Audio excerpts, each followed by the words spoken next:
Number কত দিছে? যেহেতু 100-তে 100 অ্যান্সার করছে আজরুন আযীম, সর্বোচ্চ নাম্বার দিয়ে দিছে। কার কথা? স্পষ্ট করে, এটা কার কথা? কাদের ব্যাপারে বলেন? এটা কাদের ব্যাপারে? কার কথা? এই পাশের নাম্বার পাস করছে, এই কথা কে বলছেন? আবার বলেন কে বলছেন? কাদের ব্যাপারে? যেই সাহাবীর ব্যাপারে আল্লাহ স্বীকারোক্তি দিচ্ছেন, আল্লাহ সাক্ষ্য দিচ্ছেন তারা পুরোপুরি নাম্বার অর্জন করেছে, ওই কুলাঙ্গা কোন সেই অভাগা হতভাগা ওই সাহাবীর বিরুদ্ধে কলম ধরে, ওই সাহাবীর বিরুদ্ধে জবান খুলে দুনিয়ার মানুষের কাছে তার বহু বড় পরিচয় থাকতে পারে, বহু বড় পণ্ডিত হইতে পারে, হক্কানি আলেমদের কাছে যারা সাহাবীর বিরুদ্ধে কলম ধরে, যারা সাহাবীর বিরুদ্ধে জবান খুলে, আল্লাহর কসম আমাদের কাছে তার পরিচয় হচ্ছে সে নষ্ট, সে ভ্রষ্ট, সে গোমরা পথভ্রষ্ট। খবরদার, সাহাবীর ব্যাপারে কোনো কথা নাই, কারণ তাদের প্রশংসা করতেন কে? আর একটু জোরে বলেন, তাদের প্রশংসা করতেন। নবীকে জিজ্ঞেস করলাম, ইয়া রাসূলুল্লাহ, যেই বর্বরদের পেছনে আপনি মেহনত করলেন, ওই বর্বরদের নতুন পরিচয়টা আমাদের সামনে প্রকাশ করেন। তো আল্লাহর নবী বলেন, যেন রে আমার সাহাবীরে তোরা বর্বর বলিস না, ওরা আর এখন বর্বর নাই, ওদের পরিচয় পাল্টায় গেছে। বলে নতুন পরিচয় বলেন না তো? নবীজি বলেন, খায়রুল কুরুনি করনি, এরা আর বর্বর না, এরা এখন মানব ইতিহাসের শ্রেষ্ঠ মানুষ হয়ে গেছে। আবার ওই পিছনের কথা মুখস্থ আছে, বলেন ছিল কি? ওই তিন কথা আগে বললাম, বলেন ছিল কি, হইল কি? মাঝখানে কি ঢুকছে, কোন কারণে পরিবর্তন, সে জায়গায় পরে আসতেছি। আগে নিলাম ছিল কি মানব ইতিহাসের সবচেয়ে খারাপ।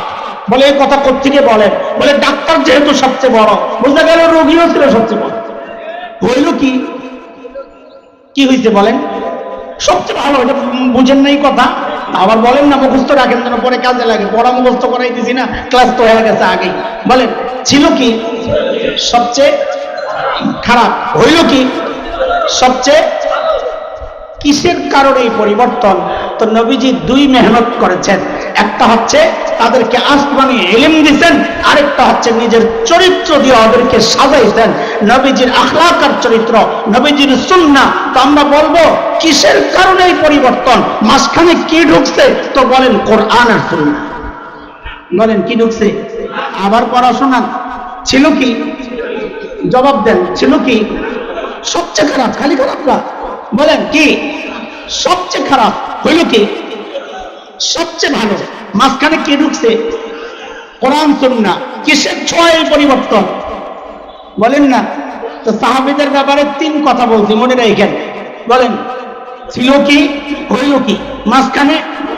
এবার আমাদের ব্যাপারটা চলে আসে। যেই সাহাবীরা কোরআন ধইরা সর্বশ্রেষ্ঠ মানুষ হয়ে গেলেন, সুন্নাহ ধইরা, ওরা কপাল আমরা সেই কোরআন সুন্নাহ ছাড়ছি। কথা ঠিক কিনা? হ্যাঁ বলেন না কথা?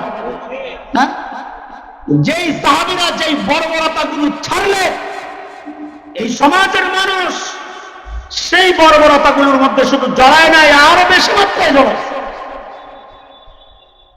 তাহলে আমাদের তিন কথা আগে নিলাম, তারপরে বলতেছি। বলেন ধরলাম কি? সবাই বলেন ধরলাম কি? আফসোসের সুরে বলেন ছাড়লাম কি? আবার বলেন ধরলাম কি, ছাড়লাম কি? এবার মুনাজাতের মধ্যে আমার হাত ওঠা, হাতের মাথায় একটা কপালে জোরে বাড়ি মারার বলেন আরে করলাম কি? ছুরমি আপনাকে হারে আমার পছন্দ হয় নাই, এমন ভাবে হারে বলেন যেন কলিজায় যায় আমার। ওলামায়ে কেরামের দরকার নাই। বলেন ধরলাম কি?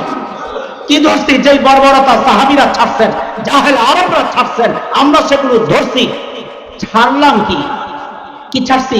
কোরআন ছাড়ছি, সুন্নাহ ছাড়ছি। তো বলেন আবার ধরলাম কি, ছাড়লাম কি, আরে করলাম কি? মনে থাকবো? 6 কথার বয়ান হয়ে গেছে আজকে। কয় কথা? সাহাবীদেরকে নিয়ে কয় কথা? কি কি ছিল কি, হইল কি, মাঝখানে। আবার বলেন ছিল কি, হইল কি, মাঝখানে। আমাদের ব্যাপারে কয় কথা? ধরলাম কি, ছাড়লাম কি। আহারে সারা জিন্দেগি আহারি করবেন, না ঠিক হইবেন তো? ঠিক হওয়া লাগবে না লাগবে না? রাস্তা কি? রাস্তা ওইটাই। ওই যে বলেছি সমাধান একটাই, দুনিয়া ঠিক করার ভিন্ন কোনো রাস্তা চেষ্টা করলে হবে না। হযরত বলেছেন এখন আমাদের মাথাওয়ালা যারা, তারা রোগ নির্ণয়ের চেষ্টা করছেন, সমাধানের চেষ্টা করছেন, হবে না কোনোদিন। কেন হবে না?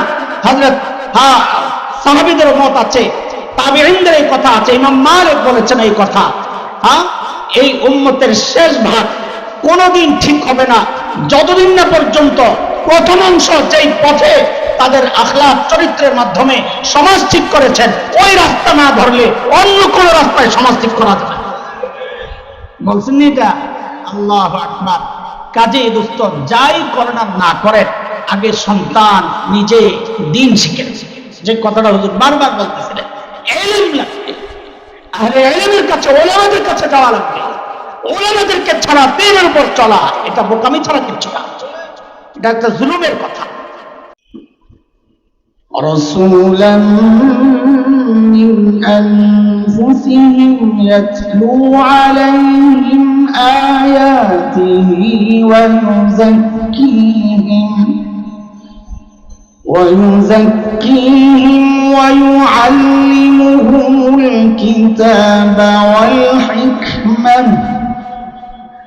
وإن كانوا من قبل لفي ضلال مبين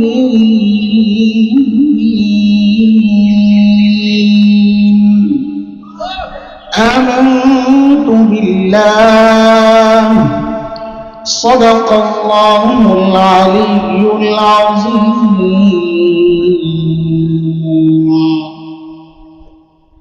সুদ্রাপুর কোতোয়ালি থানার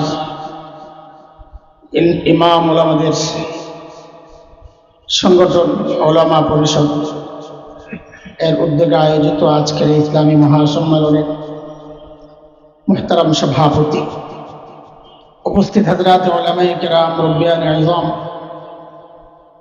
দূর দূরান্ত থেকে আগত ইসলাম প্রিয় সুধী সমাজ, প্রিয় ছাত্র ভাইয়েরা, যুবক বন্ধুরা, আল্লাহ তাআলার লাখো শুকর যে আল্লাহ তাআলা এমন দ্বীনি মজলিসে আমাকে আপনাকে আসার, বসার, কিছু কথা বলা ও শোনার তৌফিক দান করেছেন।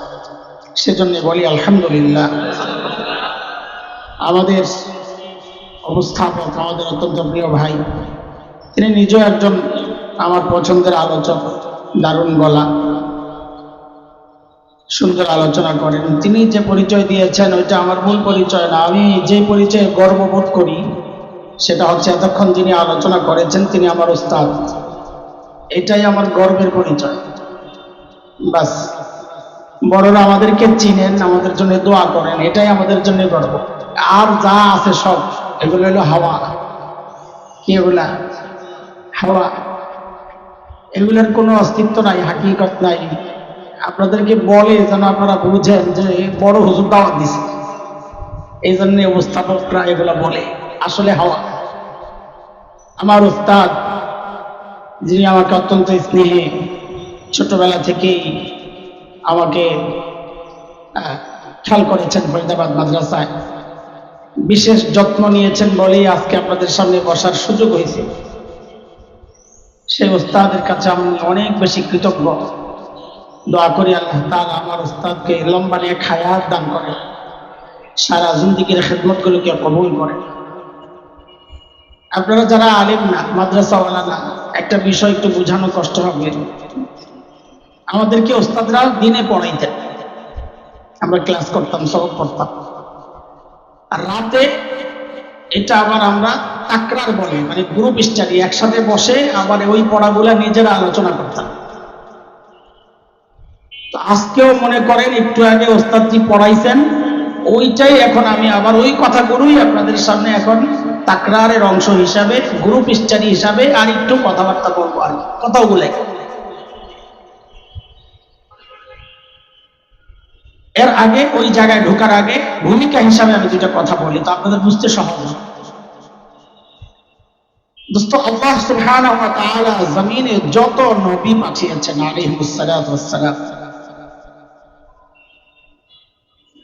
এই সমস্ত নবীকে আল্লাহ কেন পাঠিয়েছেন? কখন পাঠাইছেন?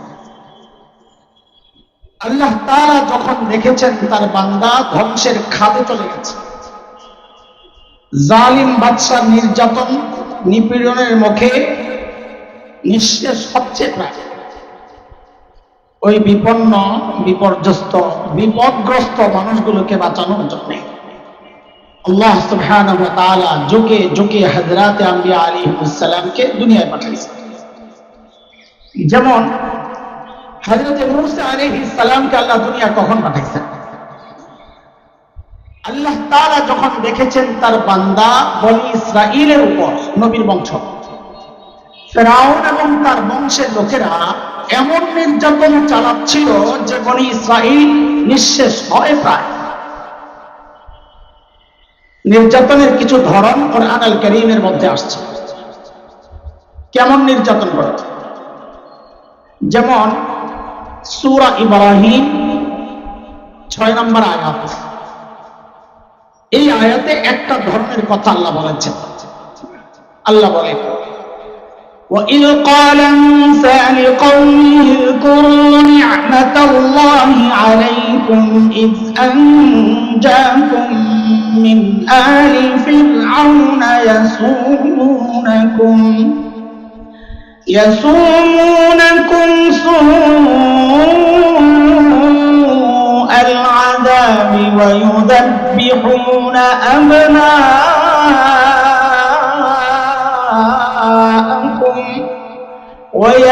وَيَسْتَحْيُونَ نِسَاءَكُمْ وَفِي ذَلِكُمْ بَلَاءٌ مِّن رَّبِّكُمْ عَظِيمٌ। এই আয়াত আল্লাহ নির্যাতনের ধরন দেখাইছেন। ফেরাউন কি করত? বনি ইসরাইলে কোন ছেলে জন্ম নিলে, মেয়ে জন্ম নিলে বাঁচায় রাখতো, কিচ্ছু বলতো না।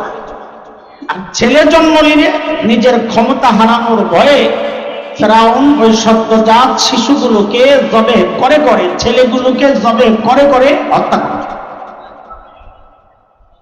এই ছিল অবস্থা। এই কঠিন অবস্থা থেকে বনি ইসরাইলকে রক্ষার জন্য আল্লাহ তাআলা নবী মূসা আলাইহিস সালামকে পাঠাইছেন। আমি দুইটা প্রশ্ন করি, আমার কথা সাজাইতে সহজ হবে। বলেন তো সর্বশ্রেষ্ঠ রাসূলকে? আরে এত মিনমিন করে বলতেছেন, মনে হয় যেন ঠকে গেছেন। এত গর্বের সাথে আওয়াজ করে বলা কথা। সর্বশ্রেষ্ঠ রাসূলকে? আমাদের নবী মুহাম্মদুর রাসূলুল্লাহ সাল্লাল্লাহু আলাইহি ওয়াসাল্লাম। আরেকটা প্রশ্ন করি, এই দুইটার প্রশ্নের উত্তরে একসাথে করে তৃতীয় কথা বের করো ইনশাআল্লাহ। আচ্ছা বলেন তো, রোগী যদি ছোট হয়, রোগ যদি ছোট হয়, ধরেন ঠান্ডা, সর্দি, কাশি, গলা ব্যথা, এই ছোট্ট রোগের চিকিৎসার জন্য মানুষ কই যাবে? এলাকার ডাক্তারের কাছে না দেশের সবচেয়ে বড় ডাক্তার? আর যদি রোগী বড় হয়, রোগ যদি বড় হয়, কত বড় রোগ, যত বড় মানুষ ডাক্তারও তালাশ করবে তত বড় কথা, ঠিক? যেহেতু আল্লাহ তাআলা সমস্ত নবীকে দুনিয়ায় পাঠিয়েছেন দুনিয়ার অসুস্থ মানুষের চিকিৎসার জন্য, এই অসুস্থতা হচ্ছে আত্মার রোগ, তো বুঝা গেল আল্লাহ সর্বশ্রেষ্ঠ রাসূলকে ওই যুগে পাঠাইছেন যেই যুগের মানুষগুলো ছিল মানব ইতিহাসে সবচাইতে জঘন্য আর খারাপ মানুষ। কেন কেন বলে, ডাক্তার যেহেতু সবচাইতে বড়, বোঝা গেল যাদের চিকিৎসার জন্য পাঠানো হয়েছে ওরা রোগীও ছিল সবচাইতে বড়। সেই রোগীদের যুগটাকে ইতিহাসে বলা হয় আইয়ামে জাহিলিয়া। ওই যে হুজুর বলে গেলেন বর্বরতার যুগ। বর্বরতার মাত্রা কতদূর ছিল যে ওদেরকে ঠিক করতে আল্লাহ সর্বশ্রেষ্ঠ রাসূল পাঠাইলেন। ইতিহাস পড়েন, দেখবেন শরীরের পশম দাঁড়ায় যায়। আরে মানুষের এত খারাপ কেন হয়? কি করতো জানেন? একটা পয়সার জন্য মানুষ মানুষকে খুন করে ফেলত। মূর্তি পূজা এখন হয় না? হয় হয়, তখনও হয়। পার্থক্য কি? এখন মসজিদের মধ্যে মূর্তি রেখে পূজা করা হয়, অথচ তখন বাইতুল্লাহর আশেপাশে মিলাইই তো ছিল 360 মূর্তি। ঘরের মধ্যে আলাদা মূর্তি, কোথাও সফরে বের হলে বগলের নিচে করে ছোট্ট একটা মূর্তি সাথে করে নিয়ে নিত। কেন? রাস্তায় পূজা করার জন্য যদি আবার খোদা না পাওয়া যায়, বান্দা খোদা পকেটে লইয়া ঘুরে। জন্ম নিয়ন্ত্রণ এখন হয় কি হয় না? তখনও পার্থক্য কি? এখন জন্ম নিয়ন্ত্রণ হয় পেটের মধ্যে বাচ্চা নষ্ট করা অথবা আসতে দেওয়া হয়, আর তখন জন্ম নিয়ন্ত্রণ হতো বাচ্চা হওয়ার পর দেখতো ছেলে না মেয়ে। যদি দেখছে ছেলে রেখে দিচ্ছে, আর যদি দেখছে মেয়ে, এটা ছিল বাবার জন্য সামাজিক কলঙ্ক, আমি মেয়ের বাবা। ওই কলঙ্ক থেকে বাঁচার জন্য বাবা নিজ হাতে নিজের কলিজার টুকরা মেয়েকে জীবন্ত দাফন করে। কোরআন আল কারীমের একাধিক জায়গায় প্রসঙ্গটা আসছে, যেমন আমি একটা শোনাই আপনাদেরকে। 14 নম্বর পারা সূরাতুন নাহল 58 59 নম্বর আয়াত। আল্লাহ তাআলা বলেন, وَإِذَا بُشِّرَ أَحَدُهُم بِالْأُنثَىٰ ظَلَّ وَجْهُهُ مُسْوَدًّا وَهُوَ كَظِيمٌ يَتَوَارَىٰ مِنَ الْقَوْمِ مِن سُوءِ مَا بُشِّرَ بِهِ أَيُمْسِكُهُ عَلَىٰ هُونٍ أَمْ يَدُسُّهُ فِي التُّرَابِ أَلَا سَاءَ مَا يَحْكُمُونَ।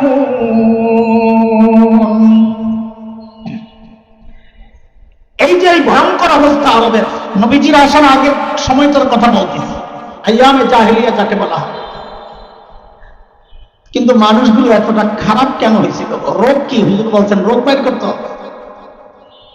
রোগ বের করছেন। দারুল দেওবন্দের প্রায় 55 বছরের প্রিন্সিপাল মুহতামিম হাকিমুল ইসলাম কারি তৈয়ব রহমতুল্লাহ আলাইহি রোগ বের করছেন। কি রোগ? যে মানুষগুলো এতটা খারাপ হওয়ার পেছনের কারণের অভাব নাই, রোগের অভাব নাই, কিন্তু মৌলিক কারণ ছিল দুইটা। বলে আমার সাথে কথা বলা লাগবে, তাকরার করতেছে, মানে আপনারাও কথাবার্তা বলেন মিল্লা জিল্লা আর কি। আগেরটা হচ্ছে ক্লাস, এখন হলো মিল্লা জিল্লা। বলে সমস্যা কয়টা ছিল? যদি সবাই একসাথে সমস্যা কয়টা? আবার 1 নম্বর ছিল মূর্খতা। হুজুর বলেছেন 1 নম্বর কি ছিল? মূর্খতা। 2 নম্বর রোগ ছিল চারিত্রিক অধমতা। দেখেন এই দুইটা সমস্যা এতটা মারাত্মক সমস্যা, একটাও যদি কার মধ্যে থাকে সেও অপরাধ। যেমন আপনাদেরকে জিজ্ঞেস করি, একজন ডাক্তার, একজন ইঞ্জিনিয়ার, সে শিক্ষিত না মূর্খ? লেখাপড়া করতে না করে নাই? অথচ আমরা গত টার্মে দেখেছি এক ইঞ্জিনিয়ার সাহেব ব্রিজ বানানোর টেন্ডার পায়া রডের বদলে বাঁশ ঢুকায়। ও কি জানে না এখানে রড ঢুকাইতে হবে? লেখাপড়া করতে না? এই আকাম কুকাম কেন করলো? বলে লেখাপড়া করলেও চরিত্রের ঠিক নাই। মনে রাখবেন একটা কথা, এটা মৌলিক পয়েন্ট। এটা হুজুর অনেক দূরে যাবেন, রেখে গেছেন আমাদের জন্য কথাটা বোঝানোর জন্য। কিয়ামত পর্যন্ত এই সমাজ নষ্টের পেছনে যত কারণ আপনি দেখবেন, সমস্ত কারণের পেছনে দেখবেন মৌলিক কারণেই দুইটাই, হয় লেখাপড়া নাই অথবা চরিত্র। তাহলে বলেন তো সমস্যা কয়টা? আবার বলেন। এই মৌলিক দুই সমস্যা ঠিক করার জন্য, সমাধানের জন্য আল্লাহ সুবহানাহু ওয়া তাআলা সর্বশ্রেষ্ঠ রাসূল সাল্লাল্লাহু আলাইহি ওয়াসাল্লামকে মৌলিক দুইটা দায়িত্ব আর জিম্মাদারি দিয়ে দুনিয়ায় পাঠাইছে। বলেন সমস্যা কয়টা? একটু এখান থেকে একসাথে হন। আবার বলেন সমস্যা কয়টা? সমাধানও। আবার বলেন সমস্যা কয়টা? সমাধান। কিয়ামত পর্যন্ত সমাজ নষ্টের পেছনে, রাষ্ট্র নষ্টের পেছনে মৌলিক কারণ যেমন ওই দুইটা, এটাও মনে রাখেন কিয়ামত পর্যন্ত এই সমাজ ঠিক করার জন্য মৌলিক সমাধান ওই দুইটাই, যেই দুই সমাধান নিয়ে আল্লাহ তাআলা আমার নবীকে দুনিয়ায় পাঠিয়েছে। ভিন্ন কোনো রাস্তায় দুনিয়া ঠিক করা যাবে না। আবার একটু যুক্ত হন, সমস্যা কয়টা? সমাধান। আল্লাহর হাবিব নবুয়ত পেয়ে ঘোষণা দিলেন, ইন্নামা বুইসতু মুআল্লিমা বুইসতু লিউতাম্মিমা মাকারিমাল আখলাক। আল্লাহ আমারে দুইটা দায়িত্ব দিয়ে দুনিয়ায় পাঠাইছেন। 1 নাম্বার, আল্লাহ আমাকে শিক্ষক বানায়া দুনিয়ায় পাঠাইছেন। কি বানায়া? কেন? ওই যে এক সমস্যা মূর্খতা, মূর্খতা দূর করার জন্য। 2 নাম্বার নবী বলেন আল্লাহ আমাকে সর্বোচ্চ উন্নত চরিত্র দিয়ে দুনিয়ায় পাঠিয়েছেন কেন? আমি যেন এই বর্বর মানুষগুলোর পেছনে মেহনত করে করে ওদেরকে দুনিয়ার শ্রেষ্ঠ চরিত্রবান মানুষ বানাতে পারি। আবার পেছনের কথা মনে করেন। সমস্যা কয়টা? সমস্যা, সমাধান কয়টা? আবার বলেন। 1 নম্বর সমস্যা মূর্খতা, 2 নম্বর সমস্যা চরিত্র খারাপ। মাশাআল্লাহ, সমাধান কয়টা? 1 নম্বর সমাধান শিক্ষা, নবী বলেছেন আমি শিক্ষক। 2 নম্বর সমাধান উত্তম আখলাক আর চরিত্র নবীর। এই 2 সমাধান সহ যখন নবীজি ওই পর্বতের পেছনে যখন মেহনত শুরু করলেন, পরিবর্তনটা কি? হুজুর শেষ একটু বলে গেছেন, আর এই পরিবর্তনটা কি? এই পরিবর্তনের কথাগুলো বলার আগে 2-3টা কথা একটু মুখস্থ করেন, তা আপনাদের বুঝতে সহজ হবে। বলেন, ওরা ছিল কি? আমার সাথে বলেন, সবাই বলেন তো, মুখস্থ রাখা সহজ হবে। বলেন, ওরা ছিল কি? অবাক হওয়ার মতো একটা ভাব নিয়ে বলেন, হইল কি? আবার আবার আবার বলেন, ওরা ছিল কি? হইল কি? মাঝখানে ঢুকলো কি? মানে ছিল বর্বরা। কি ছিল? মানব ইতিহাসের সবচেয়ে জঘন্য। হুজুর শেষ হাদিস পড়ে গেছেন, হইল কি? মানব ইতিহাসের সবচেয়ে শ্রেষ্ঠ আর সবচেয়ে খারাপ মানুষ সবচেয়ে ভালো মানুষ হয়ে গেল কোন কারণে? কিসের ছোঁয়ায়? মাঝখানে ঢুকছে কি? তো বলেন তো আবার, ওরা ছিল কি? হইল কি? মাঝখানে তো ছিল কি? বর্বরা। হইল কি? একটু কি হইল? দেখেন, হইল কি যদি বলতে থাকি শেষ হবে না। আল্লাহর কাছে জিজ্ঞেস করি, আল্লাহ, যারা বর্বর ছিল, যাদের পেছনে আপনার হাবিব মেহনত করেছেন, তাদের নতুন পরিচয়টা একটু আমাদেরকে দেন। আল্লাহ বলেন, সীমাহুম ফি ওজুহিহিম মিন আসারিস সুজুদ, ওদের চেহারার মধ্যে সেজদার চিহ্ন পাইবা। কি পাওয়া যাবে? বলে সেজদার চিহ্ন তো বাহির দিয়া, তার মানে বাহিরে ফিটফাট, আবার ভেতরে সদরঘাট কিনা? আল্লাহ বলেন, না না, আমার নবীর সাহাবীরা বাহিরও 1 নাম্বার, ভেতরেও 1 নাম্বার। বলে ভেতরে 1 নাম্বার, এটা আমরা বুঝবো কেমনে? তো আল্লাহ যেন বলেন, তোমার বুঝার দরকার কি? আমি ওদের অন্তরের পরীক্ষা নিয়েছি, ওই পরীক্ষায় ওরা পাস। এটা একটু বুঝেন, নাইলে আগানো যাবে না কথা। আপনারা কথা বুঝতেছেন নি? ওই কথা আগের গুলাই, কথা আগের গুলাই। আমি তো ব্যাখ্যা দিচ্ছি আগে। দেখেন, আমি আপনি তাকওয়ার পোশাক করছি, পাগড়ি তাসবিহ সব বুজুর্গ মানুষ, কিন্তু বাস্তব হচ্ছে আমাদের তাকওয়ার সাক্ষী আমাদের কাছের মানুষরা দেয়। বউ স্বীকার করে না, আমি মুত্তাকি, এই জন্য তো মুড়ি দেয় না। আমার বিশ্বাস করে জিগাইবেন, বউ মুড়ি দিছে? তো অধিকাংশ বলবে না, আমার বউ আমার কাছে মুড়ি দেয় নাই। আচ্ছা, অন্য বিশ্বাস পান, আমার তো হয় নাই। আল্লাহ যত কাছে, তার কাছে আমার গোবর তত পরিষ্কার। আমার আপনার তাকওয়ার হালত এটা। আমার আপনার তাকওয়ার সাক্ষী আমার কাছের মানুষ দেয় না। আর আল্লাহর নবী ওই বর্বরদের পেছনে কি মেহনত করছেন, ওদের তাকওয়ার সাক্ষী শুধু কাছের মানুষ না, আল্লাহ নিজে দিয়েছেন। কি সাক্ষী দিচ্ছেন এটা একটু বুঝেন। আমরা যখন পরীক্ষা দিই, ফাইনাল পরীক্ষা যেটা হয়, বোর্ডের পরীক্ষা, মাদ্রাসাওয়ালারা বলেন, আপনারাও বুঝবেন, বোর্ডের পরীক্ষা যিনি পড়ান তিনি নেন না অন্যরা নেন? বলেন ভাই, অন্যরা নেন। বোর্ডের পরীক্ষা ফাইনাল পরীক্ষা।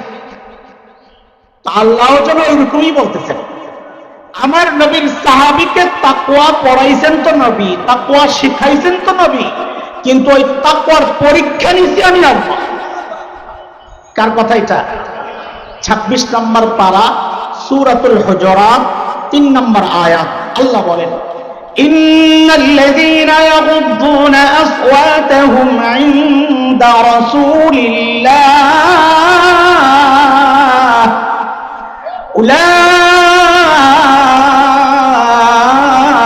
উলাইকাল্লাযীনা ইমতাহানাল্লাহু কুলুবাহুম লিত্তাকওয়া লাহুম মাগফিরাতুন ওয়া আজরুন আযীম।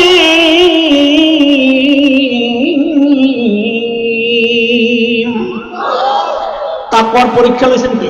আরে যেরকম তাড়াতাড়ি কর। বলে ফলাফল কি? ফলাফল শুনেন, ফলাফল শুনেন, ফলাফল শোনেন। তাকওয়ার পরীক্ষার, সাহাবীদের তাকওয়ার পরীক্ষার ফলাফল শুনেন। এই ফলাফল শোনার আগে আরেকটা জিনিস বুঝেন।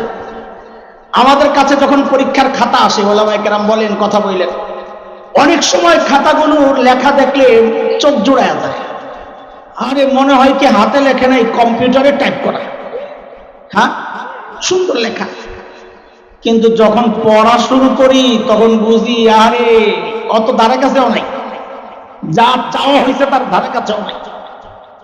লেখাটা সুন্দর করছে, পড়ালেখা করবে, গেট আপ সেট আপ সুন্দর, ভিতরে খালি। তখন নাম্বার দেওয়া হয়নি। আরে অসভ্য, খামাকে কাগজটি নষ্ট করে, ফি দিছে না, পয়সা ওঠা। আবার কিছু দুষ্ট আছে নিচে দিয়ে লেখা দেয়, ওস্তাদ জি পাস করাইয়া দিয়ে আমি দোয়া করবো, তো দোয়ার লেগে বয়ে দিছি। এই জিনিসটা একটু ভালো করে বুঝেন। আবার কিছু কিছু খাতা এমন আসে লেখা সুন্দর, বানানো 2-4টা ভুল টুল হয়, কিন্তু বিষয় যা চাওয়া হয়েছে এত চমৎকার লেখছে, মনে হয় যেন লেখক নিজে আসলে এত সুন্দর করে সাজায় রাখতে পারছে। তখন আমাদের অবস্থা শোনাইছি, ওই 2-4টা বানান ভুল টুল যা করছে না, এগুলারে সাইড করে এক্সট্রা নাম্বার হাতে যা থাকে ওগুলা সহ ওরে ফুল নাম্বার দিয়ে সর্বোচ্চ নাম্বার দেওয়া হয়, করা হয় কিনা? সাহাবীদেরও বিষয়টা এমন, কোন কোন সাহাবীর বানান ভুলের মতো কিছু ভুল টুল হয়েছে, গেট আপ সেট আপ হয়তো এখনকার মতো এত সুন্দর না, কিন্তু আল্লাহ রাসূলের আনুগত্যের বিষয়ে তাদের কাছে যা চাওয়া হয়েছে তারা 100তে 100 পুরা করছে। ফলে আল্লাহ বলেন ওই 2-4টা ভুল টুল যা হয়েছে না, আয়াতের শেষে আল্লাহ বলতেছেন লাহুম মাগফিরা, আমি ওটি মাফ করে দিই। নাম্বার কত দিছে? কয় যেহেতু 100তে 100 অ্যান্সার করছে, আজরুন আযীম, সর্বোচ্চ নাম্বার দিয়ে দিছে। কার কথা? স্পষ্ট করেন, এটা কার কথা? কাদের ব্যাপারে বলেন? এটা কাদের ব্যাপারে, কার কথা? এই পাশের নাম্বার পাস করছে, এই কথা কে বলছেন? আবার বলেন কে বলছেন? কাদের ব্যাপারে? যেই সাহাবীর ব্যাপারে আল্লাহ স্বীকারোক্তি দিচ্ছেন, আল্লাহ সাক্ষ্য দিচ্ছেন তারা পুরোপুরি নাম্বার অর্জন করেছে, ওই কুলাঙ্গা কোন সেই অভাগা হতভাগা ওই সাহাবীর বিরুদ্ধে কলম ধরে, ওই সাহাবীর বিরুদ্ধে জবান খুলে দুনিয়ার মানুষের কাছে তার বহু বড় পরিচয় থাকতে পারে, বহু বড় পণ্ডিত হইতে পারে, হক্কানি আলেমদের কাছে যারা সাহাবীর বিরুদ্ধে কলম ধরে, যারা সাহাবীর বিরুদ্ধে জবান খুলে, আল্লাহর কসম আমাদের কাছে তার পরিচয় হচ্ছে সে নষ্ট, সে ভ্রষ্ট, সে গোমরা পথভ্রষ্ট। খবরদার, সাহাবীর ব্যাপারে কোনো কথা নাই, কারণ তাদের প্রশংসা করছেন কে? আর একটু জোরে বলেন, তাদের প্রশংসা করছেন। নবীকে জিজ্ঞেস করলাম, ইয়া রাসূলুল্লাহ, যেই বর্বরদের পেছনে আপনি মেহনত করলেন, ওই বর্বরদের নতুন পরিচয়টা আমাদের সামনে প্রকাশ করেন। তো আল্লাহর নবী বলেন, যেন এরে আমার সাহাবীর তোরা বর্বর বলিস না, ওরা আর এখন বর্বর নাই, ওদের পরিচয় পাল্টায় গেছে। বলে নতুন পরিচয় বলেন না, তো নবীজি বলেন খায়রুল কুরুনি করনি, এরা আর বর্বর না, এরা এখন মানব ইতিহাসের শ্রেষ্ঠ মানুষ হয়ে গেছে। আবার ওই পিছনের কথা মুখস্থ আছে, বলেন ছিল কি? ওই 3 কথা আগে বললাম, বলেন ছিল কি, হইল কি? মাঝখানে কি ঢুকছে, কোন কারণে পরিবর্তন, সে জায়গায় পরে আসতেছি। আগে নিলাম ছিল কি, মানব ইতিহাসের সবচেয়ে খারাপ। বলে এই কথা কোত্থেকে বলেন? বলে ডাক্তার যেহেতু সবচেয়ে বড়, বোঝা গেল রোগীও ছিল সবচেয়ে বড়। হইল কি? কি হয়েছে বলেন? সবচেয়ে ভালো, এটা বুঝেন নাই কথা, আবার বলেন না মুখস্থ রাখেন যেন পরে কাজে লাগে। পড়া মুখস্থ করাই দিছি না, ক্লাস তো হয়ে গেছে আগেই। বলেন ছিল কি? সবচেয়ে খারাপ। হইল কি? সবচেয়ে। কিসের কারণে এই পরিবর্তন? তো নবীজি 2 মেহনত করেছেন। একটা হচ্ছে তাদেরকে আসমানি ইলম দিয়েছেন, আরেকটা হচ্ছে নিজের চরিত্র দিয়ে ওদেরকে সাজাইছেন, নবীজির আখলাক আর চরিত্র, নবীজির সুন্নাহ। তো আমরা বলবো কিসের কারণে এই পরিবর্তন, মাঝখানে কি ঢুকছে? তো বলেন কোরআন আর সুন্নাহ। বলেন কি ঢুকছে? আবার পড়াশোনা ছিল কি? জবাব দেন, ছিল কি? সবচেয়ে খারাপ, খালি খারাপ না, বলেন কি সবচেয়ে খারাপ? হইল কি সবচেয়ে ভালো? মাঝখানে কি ঢুকছে? কোরআন সুন্নাহ। কিসের ছোঁয়ায় পরিবর্তন বলেন না? তো সাহাবীদের ব্যাপারে 3 কথা বলছি, মনে রাখেন। বলেন ছিল কি, হইল কি, মাঝখানে। এবার আমাদের ব্যাপারটা চলে আসে। যেই সাহাবীরা কোরআন ধইরা সর্বশ্রেষ্ঠ মানুষ হয়ে গেলেন, সুন্নাহ ধইরা, পোড়া কপাল আমরা সেই কোরআন সুন্নাহ ছাড়ছি। কথা ঠিক কিনা? হ্যাঁ বলেন না কথা? হ্যাঁ, যেই সাহাবীরা যেই বর্বরতাগুলো ছাড়লে, এই সমাজের মানুষ সেই বর্বরতাগুলোর মধ্যে শুধু জড়ায় নাই, আরো বেশি মাত্রায় জড়ায়।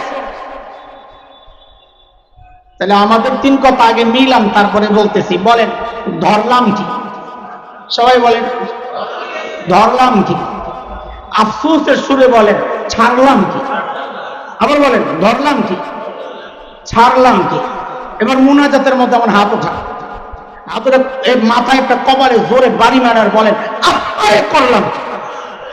থুরমি আপনাকে আহারে আমার পছন্দ হয় নাই, এমন ভাবে আহারে বলেন যেন কলিজায় যায় না। ওলামায়ে কেরামের দরকার নাই। বলে ধরলাম কি? কি ধরছি? যেই বর্বরতা সাহাবীরা ছাড়ছেন, জাহেল আরবরা ছাড়ছেন, আমরা সেগুলো ধরছি। ছাড়লাম কি? কি ছাড়ছি?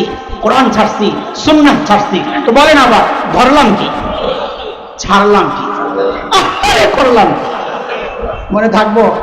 6 কথার বয়ান হয়ে গেছে আজকে। কয় কথা? সাহাবীদেরকে নিয়ে কয় কথা? কি কি ছিল, কি হইল কি, মাঝখানে আবার বলেন ছিল কি, হইল কি, মাঝখানে আমাদের ব্যাপারে কয় কথা? ধরলাম কি, ছাড়লাম কি। আহারে সারা জিন্দেগি আহারি করবেন না ঠিক হবেন? ঠিক হওয়া লাগবে না, লাগবে না? রাস্তা কি? রাস্তা ওইটাই, ওই যে বলেছি সমাধান একটাই, দুনিয়া ঠিক করার ভিন্ন কোনো রাস্তা চেষ্টা করলে হবে না। হযরত বলেছেন এখন আমাদের মাথাওয়ালা যারা, তারা রোগ নির্ণয়ের চেষ্টা করছেন, সমাধানের চেষ্টা করছেন, হবে না কোনোদিন। কেন হবে না? হযরত সাহাবীদের মত আছে, তাবেঈনদের এই কথা আছে, ইমাম মালিক বলেছেন এই কথা। এই উম্মতের শেষ ভাগ কোনোদিন ঠিক হবে না যতদিন না পর্যন্ত প্রথম অংশ যেই পথে তাদের আখলাক চরিত্রের মাধ্যমে সমাজ ঠিক করেছেন, ওই রাস্তা না ধরলে অন্য কোন রাস্তায় সমাজ ঠিক করা যাবে। বলছেন এটা? আল্লাহু আকবার। কাজে দোস্ত, যাই করেন আর না করেন, আগে সন্তান নিজে দিন শিখে, যে কথাটা হুজুর বারবার বলতেছিলেন, ইলম লাগবে। আরে ইলমের কাছে, ওলামাদের কাছে যাওয়া লাগবে। ওলামাদেরকে ছাড়া দিনের উপর চলা, এটা বোকামি ছাড়া কিচ্ছু না, এটা একটা জুলুমের কথা।